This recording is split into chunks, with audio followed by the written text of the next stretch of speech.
The police confiscated and still have my phone.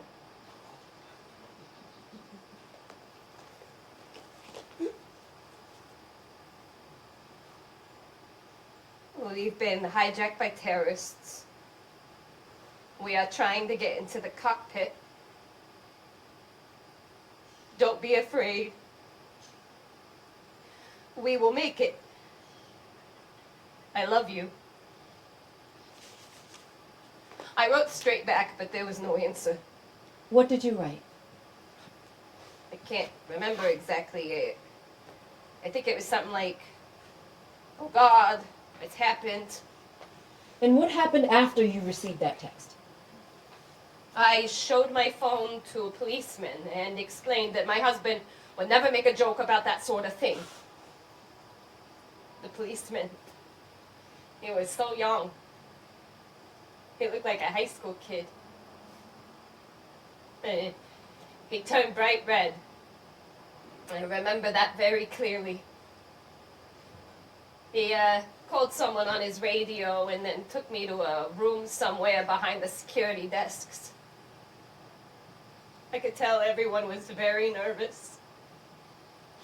People kept tearing in and out the whole time. In and out, in and out. When did they admit to you that the plane had been hijacked? Oh, they didn't. And an older policeman came in and tried to calm me down. I've been a nurse for 30 years, and I know how you're trained to talk to patients, and that's what he sounded like. I didn't believe him. And then? Eventually, another policeman came in, and he headed directly to me. He was with a woman. She wasn't in uniform. They sat down next to me, and he spoke in a calm voice, which only made me more nervous. He said that the plane had been hijacked and then shot down.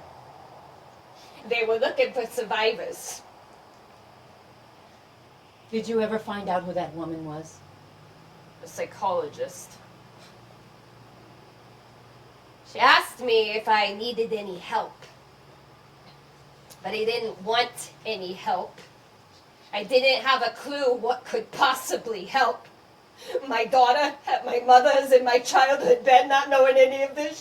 She's who I kept thinking about, my daughter, not my husband. I really can't remember anymore.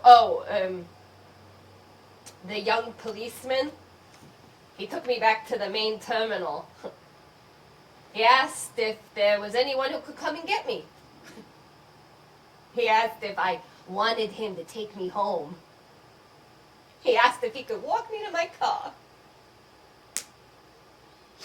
I just wanted to be left alone.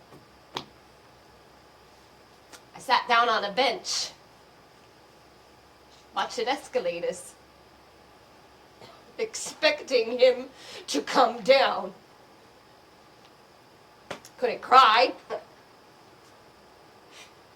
There were police running all over the place. It was filled with screams, complete chaos. I could barely remember anything. Oh, except hearing the names over the loudspeaker, over and over. And I just sat on that bench. Couldn't even call my mother. And I was waiting for him. Watching escalators. Hoping for him to come down. Lost so suddenly, and not to be able to see him again and say goodbye. I think we should take a break now, Counselor. I'm fine. I'm fine.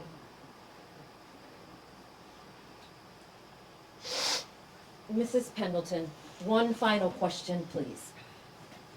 Didn't you visit the police again later? Oh, yeah.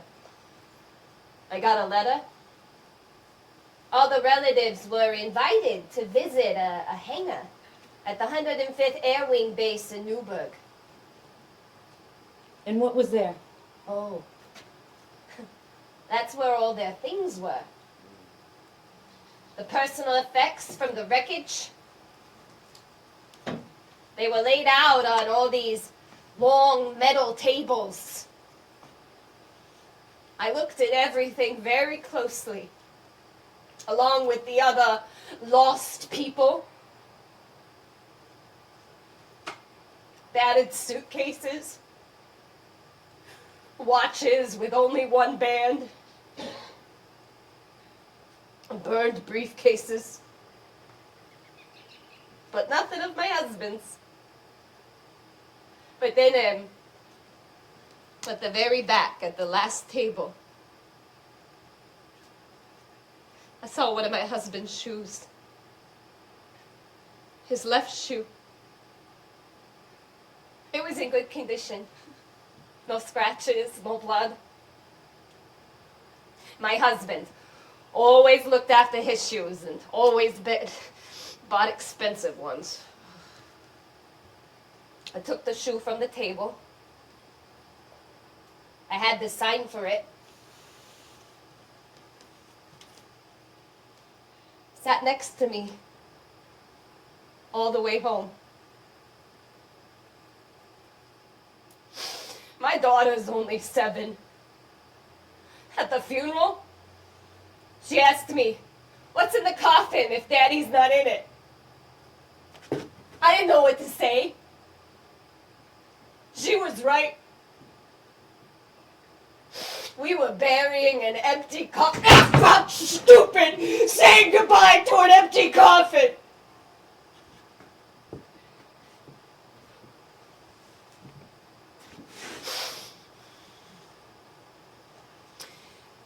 Later, I buried that shoe in the woods behind the house where he liked to walk.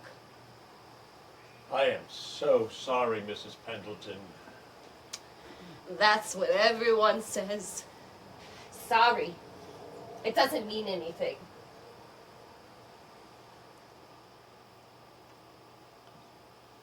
Okay. Any further questions from either of you? No, Your Honor. No, Your Honor. You're excused, Mrs. Pendleton, with the court's thanks. You may stay for the rest of the trial if you wish. Only if you can promise I won't hear any more sorries. Well, if there are no more questions, then that concludes this portion of this special proceeding. Is the prosecution prepared to make a closing statement? Yes, Your Honor. Then we will now hear closing statements from both the prosecution and the defense. You may proceed. Your Honors, ladies and gentlemen of the jury, I will state clearly, the defendant is not a criminal. His actions are far different than those usually tried. He has not killed his wife, her lover, committed fraud, nor stolen. In fact, by society standards, Thomas Raymond has up until now led a blameless life. He has done nothing wrong. He has lived his life without fault. I have been impressed with the integrity and seriousness of his character. Thomas Raymond is not one of those defendants who's excused what he's done with tales of childhood trauma, psychic disorder, or some such. He is intelligent, level-headed, and fully able to distinguish between right and wrong. In fact, he can do so far better than most. Everything Captain Raymond did, he did with full awareness and absolute clarity. He was and is still sure that what he did was the right thing. Ladies and gentlemen of the jury, the defense counsel is right. This case revolves around one single question. Are we allowed to kill innocents in order to save others? Granted, in the spur of the moment, we might all do just that. it seems like it's the right thing to do. Maybe we wouldn't be quite sure, and it would take some effort in order for us to overcome our doubts, but we would weigh things, we would test our conscience, and we would believe that we were acting reasonably. If so, we could end this trial right now by finding the defendant not guilty. But as we have heard, our statute of both natural and criminal law, carved into stone tablets by Hammurabi in 1750 BC, demand different from us. Part 8, Statute 235 of the International Criminal Law states that acts that are premeditated, no matter for how brief a time, as willful, deliberate murder, any other terminology is irrelevant. Ladies and gentlemen, I know we all believe that we can decide this case based upon ideas which stand above the law, ideas that even replace the law. We all believe that we can rely upon our own sense of morality and our own consciences, but it just isn't true. A famous case is often quoted for a point in ethics, is known as the runaway train problem. In it, a runaway train is hurtling down a steep mountain path headed toward a tiny station. There, at a switch, a passenger train is waiting. If that train continues, it will kill hundreds of passengers. But you are at the switch. You have the ability to divert the train to a siding. But here's the catch.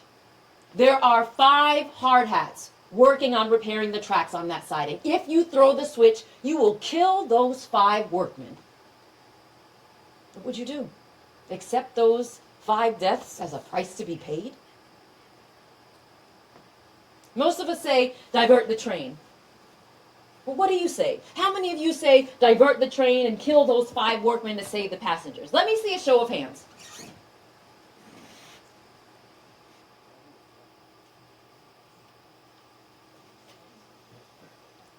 Now let's slightly change the scenario. We are still watching that runaway train hurtling down the path, except this time there is no switch, no siding. You are now watching a train wreck as it is about to happen. Next to you is a large man. If his body were to fall off the bridge, it would land on the tracks and be run over by the train, but it would save the passengers. But you can't just push him off. You would have to kill him first. If you kill him with, let's say, a knife, you would then be able to push his body down onto the tracks and save the passengers on the train. Now what would you do? Now how many of you are willing to kill this man? Show me your hands.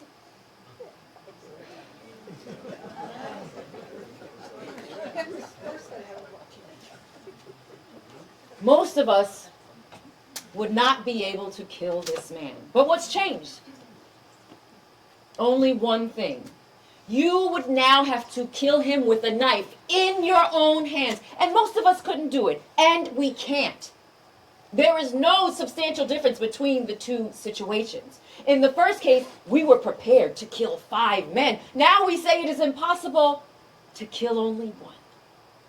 Suddenly it is impossible to make the right decision. We must admit that there is no certainty in a moral question. My point? We all make mistakes. It's in our nature. Morality, conscience, common sense, natural law, all of these things are suspect. We cannot be certain of a correct course of action at any given moment. And we cannot know we'll come to that same conclusion again tomorrow. So we need something more reliable than just our spontaneous impulses or instincts. Something we can use to judge in any situation. Something that will provide us with sure, clear answers in the midst of chaos. We need and depend upon principles. Some of those principles are stated in our Bill of Rights. The 14th Amendment states, one shall not deprive another of life and liberty without due process of the law. That was derived in 1215 from the Magna Carta and later reaffirmed in the English Bill of Rights in 1689. That very principle is fundamental to our state and nation. As recently as 1998, the International Criminal Court in The Hague defines murder in the first degree occurs when premeditated, planned, willful, and deliberate taking of life transpires. Breaking that law subjects one to the most severe punishment, either death or life imprisonment.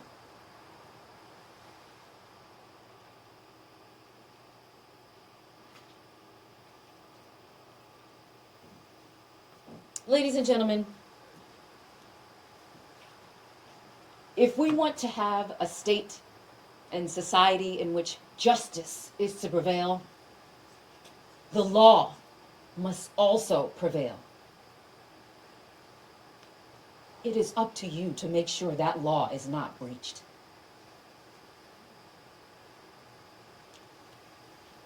It is no fault of Captain Raymond that when he fired, the stadium was full. It was no fault of his that the members at the command center failed to evacuate the stadium. Could it have been evacuated in time? We don't know. It has no more relevance than speculating if the cockpit door could have been breached and the then terrorists overcome. Could they have beat down that cockpit door? How far did they get?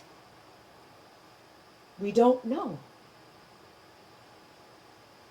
Could the pilot of the Delta aircraft have acted differently? This also we don't know. And why don't we know all this? Because the defendant decided that those passengers would die. He had no order. Quite the opposite. He acted in defiance of orders. His actions flouted all law. The philosopher Immanuel Kant says that all of our human laws depend fundamentally upon individual dignity. The individual should never be turned into an object.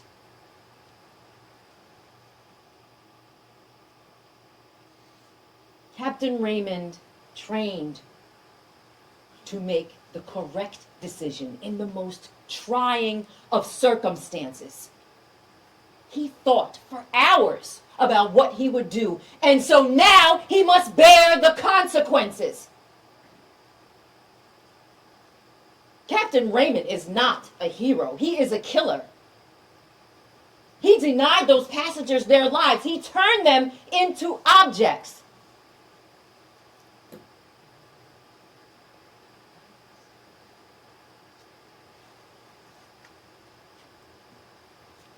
Sometimes the law demands a great deal of us, more than we think we could ever bear.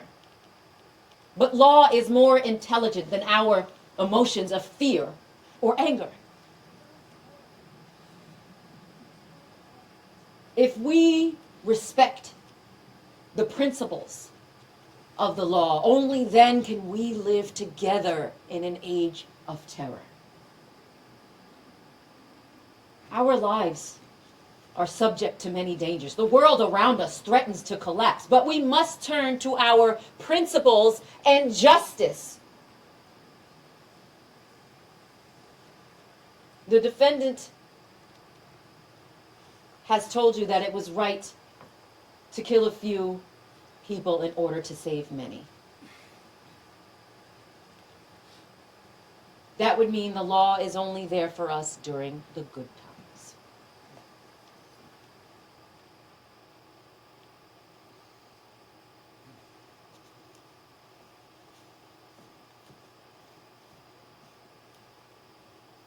I say no.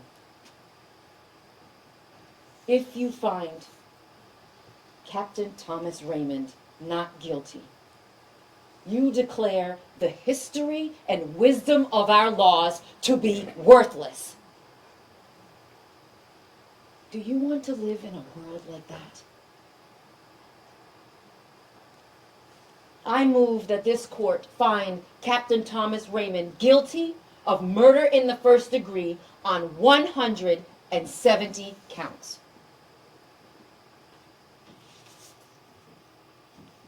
Thank you, Counselor. Defense may proceed. Ladies and gentlemen of the jury, did you hear what the prosecutor is saying? Do you understand what she was actually saying? She wants you to find Tom Raymond guilty because of a principle. That's exactly what she said.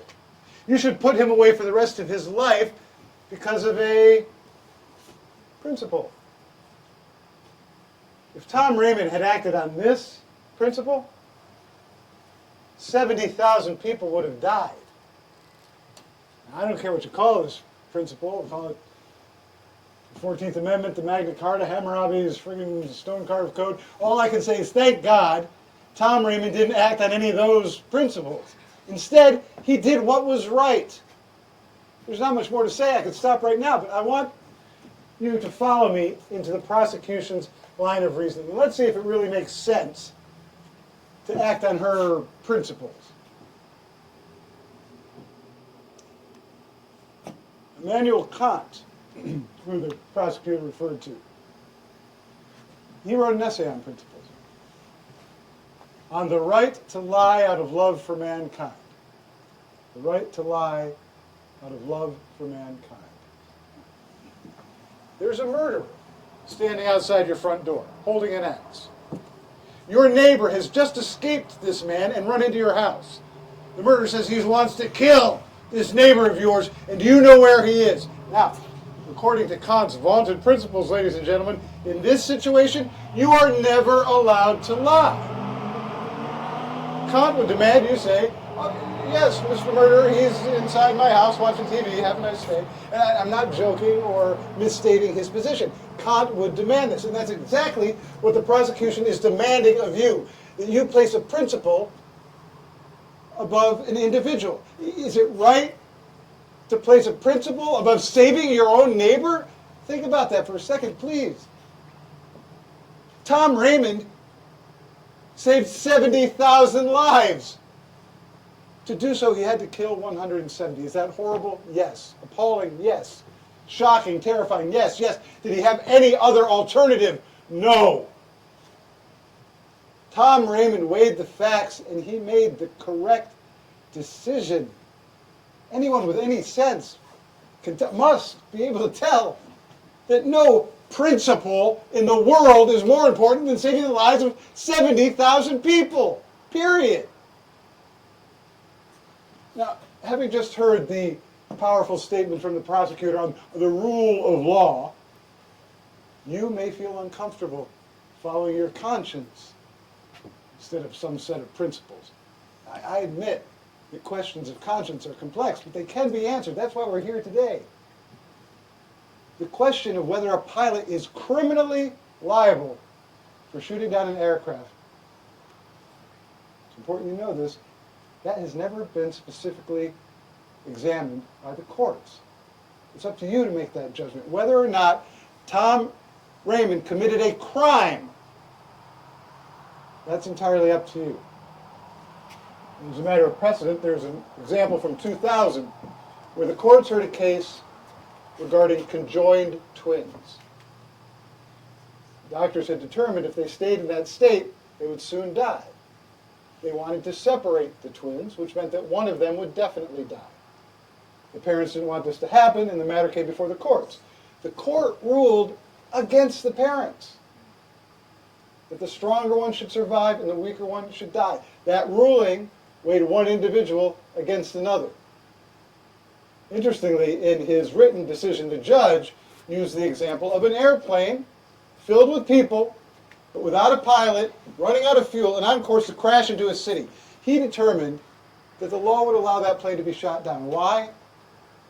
It was the lesser evil. Vice President Cheney, in the days that followed 9/11, publicly declared it would have been within the law for those planes to have been shot down. Why?